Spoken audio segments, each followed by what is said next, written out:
기여분 제도도 특별 수익자가 있는 경우와 같이 상속인 간의 공평을 위해 법정 상속분을 수정하는 점에서는 동일하다고 볼 수 있습니다.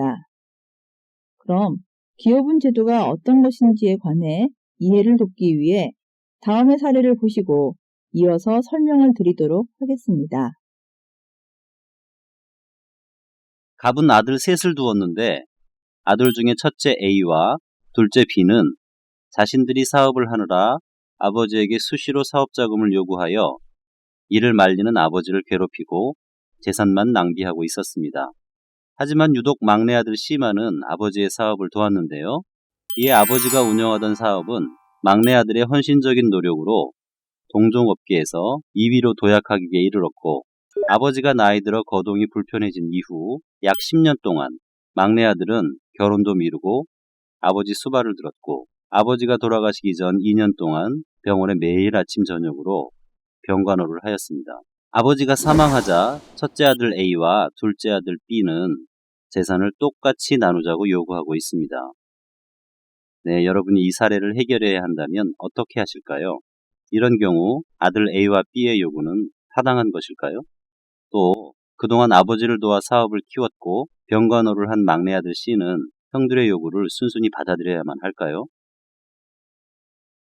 기여분 권리자는 공동상속인 중 상당한 기간 동거, 간호, 그 밖의 방법으로 피상속인을 부양하거나 재산의 유지 증가에 특별히 기여한 자가 될 것입니다. 따라서 사실론 배우자, 포괄적 수증자, 상속 결격자, 상속을 포기한 자는 기여분을 주장할 수 없습니다. 한편 대습상속인도 대습상속 원인이 발생하여 상속 자격을 취득한 후의 기여이든 그 전의 기여이든 기여분 권리자로 되는데요. 앞에서 본 사례에서 만일 막내 아들이 혼인하여 자녀가 있었는데 막내 아들이 아버지 갑보다 먼저 사망한 경우에 막내 아들의 자녀가 기여분을 주장할 수 있다는 것입니다. 이해가 되시지요? 기여의 내용은 먼저 피상속인의 사업에 관한 노무의 제공을 들 수 있겠지요. 예를 들면 아들이 급여를 받지 않고 아버지가 경영하는 점포나 공장에서 일하여 재산을 증가시킨 경우, 남편이 외도를 하면서 경영하는 레스토랑에 신경을 쓰지 않자 아내가 경영을 대신하면서 레스토랑을 2배로 확장시키며 이익을 크게 올린 경우 등입니다. 다음으로 피상속인의 사업에 관한 재산상의 급부인데요. 아버지가 경영하는 사업을 위해 아들이 자신의 자산을 제공하고 부채를 변제하여 아버지의 사업을 도운 경우가 그것입니다. 마지막 유형으로 피상속인의 요양간호는 상속인이 상당한 기간 피상속인을 위하여 요양, 간호하였을 것을 요구합니다. 한편 기여 행위의 정도는 특별한 기여여야 합니다. 특별한 기여라는 것은 당의 신분 관계에서 통상 기대되는 정도의 것을 넘는 기여를 말하며, 공동상속인이 상속재산을 본래의 상속분에 따라 분할하는 것이 명백히 기여자에게 불공평하다고 인식되는 정도에 이르러야 합니다. 여기에서 어떤 경우에 기여를 인정하였고 인정하지 않았는지를 실제 판례를 통해 확인하는 것이 도움이 될 것입니다. 청구인은 비록 이 사건 상속재산을 형성하는 데 직접적으로 기여한 바는 없으나 출가한 후에도 이혼한 아버지의 집에 들어와 살면서 13년 동안 집안 살림을 도맡아 아버지와 동생들의 뒷바라지를 함으로써 상속재산의 유지 및 감소 방지에 기여했고, 또한 아버지가 투병 생활을 하는 동안 지속적으로 간병함으로써 통상 기대되는 수준 이상의 특별한 부양과 간호를 했으므로 청구인에게 먼저 1억 5천만 원을 주고 나머지 상속재산 10억 9천여만 원을 사형제가 분할하는 것이 타당하다고 하여 청구인의 기여분을 인정한 사례가 있으며,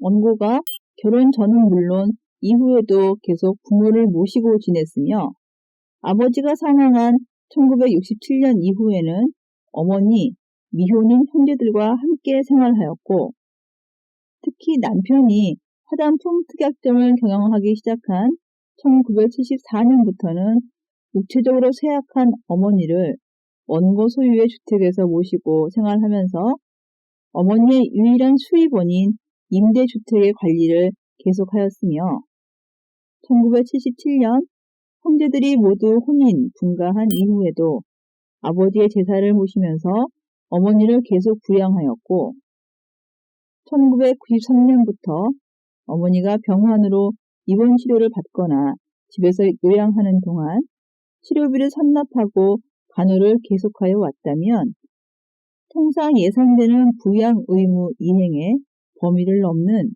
특별한 부양에 해당하여 상속재산의 유지 증가에 특별히 기여한 것으로 보아야 한다고 보았던 사례도 있습니다.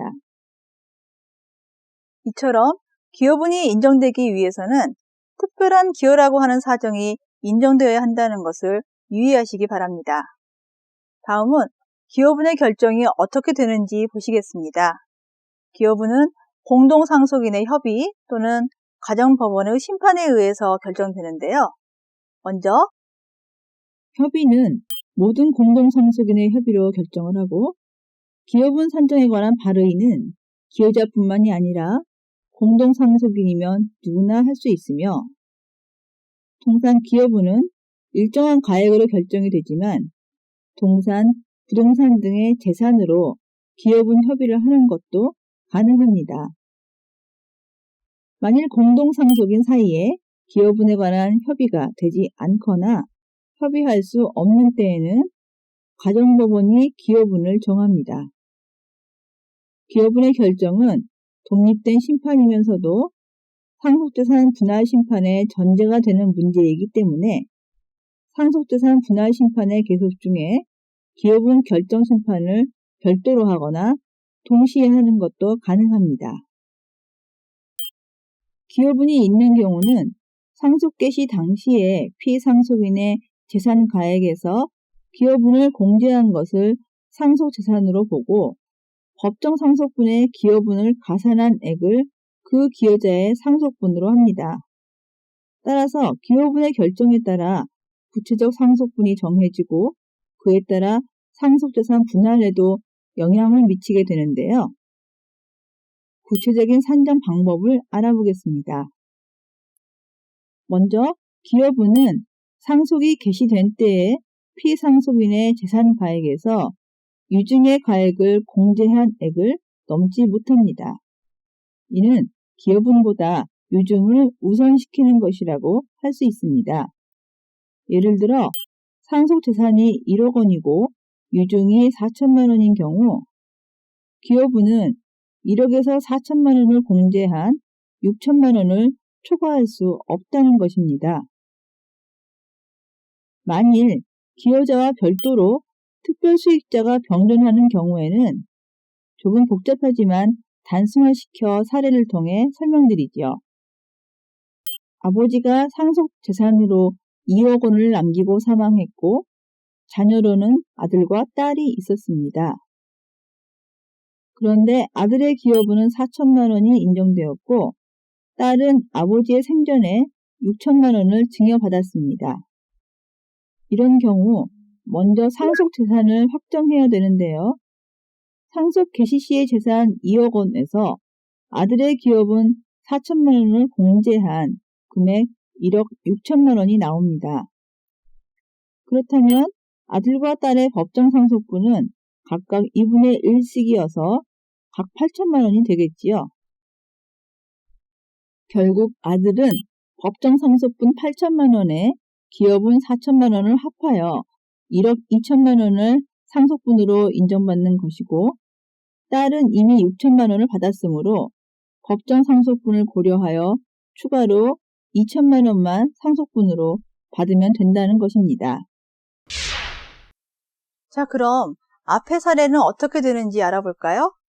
사례에서 막내 아들은 아버지의 사업을 도왔다는 점을 인정받을 수 있을 것으로 생각됩니다. 물론 특별한 기여를 한 점에 대해서는 더 자세한 사실관계가 나타나 있지는 않지만요.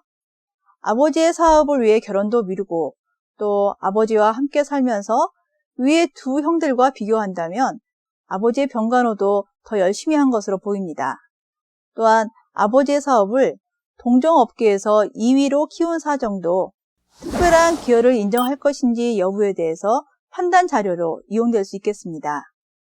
따라서 아버지의 재산을 똑같이 나누자고 하는 두 형의 요구에 순순히 응할 필요는 없겠고, 만일 두 형들과 원만히 협의가 되지 않는다면 가정법원에 자신의 기여분을 인정해달라는 심판을 청구할 수 있겠습니다.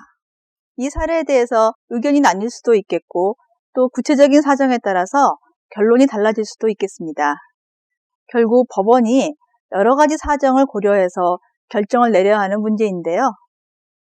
그럼 기여분과 관련하여 유류분과의 관계, 기여분의 승계와 포기, 유언과의 관계를 보도록 하겠습니다. 기여분과 유류분은 원칙적으로 무관합니다. 따라서 기여분에 의해 유류분권이 침해되는 결과가 되더라도 다른 공동상속인이 유류분권을 행사할 수는 없습니다. 그러나 실제로는 기여분의 가액을 결정함에 있어서 협의에 의하든 심판에 의하든 다른 공동상속인의 유류분을 참작하여 결정하는 것이 바람직하다고 하겠지요. 기여분의 승계는 양도와 상속이 가능한지 하는 문제인데요. 공동상속인의 협의 또는 심판에 의해 결정된 후에는 양도가 가능하며 상속도 가능하다고 보지만 문제는 협의가 안 되거나 협의 중인 경우에 그리고 심판 중에 기여분의 양도나 상속이 가능한가 하는 문제를 해결해야 한다는 것입니다. 통상 기여분은 협의 또는 심판 이전에는 그 내용이 불확실한 성질의 것이어서 타인에게 양도하여 주장하게 하는 것이 타당하지 않지만 기여분의 결정 전에라도 상속은 가능하다고 보아도 무방할 것 같습니다. 기여분의 포기에 대해서는 명문의 규정은 없으나 상속 개시 후에 상속 포기가 가능한 것으로 보아 기여분의 포기도 가능하다고 보아야 할 것입니다. 상속 개시 후라면 상속재산 분할이 종료할 때까지는 언제든지 공동상속인 전원에 대한 의사표시로 가능합니다. 기여분에 관한 사항을 유언할 수 있는지에 대해서는 앞에서 본 것처럼 기여분은 공동상속인의 협의 또는 가정법원의 심판으로만 정할 수 있는 것으로 되어 있습니다. 따라서 기여분을 유언으로 정할 수는 없다고 보아야 하겠습니다. 네, 여러분 잘 보셨습니까? 이번 시간에는 상속분을 어떻게 산정하는지에 대해서 살펴보셨습니다. 가장 기본이 되는 것은 법정 상속분을 산정하는 방법이라고 할 수 있겠는데요. 이를 기초로 하여서 특별 수익자가 있는 경우, 기여자가 있는 경우 등을 해결할 수 있었습니다. 계산식이 등장하긴 했지만 사례와 같이 이해하시면 어렵지 않을 것으로 생각이 됩니다.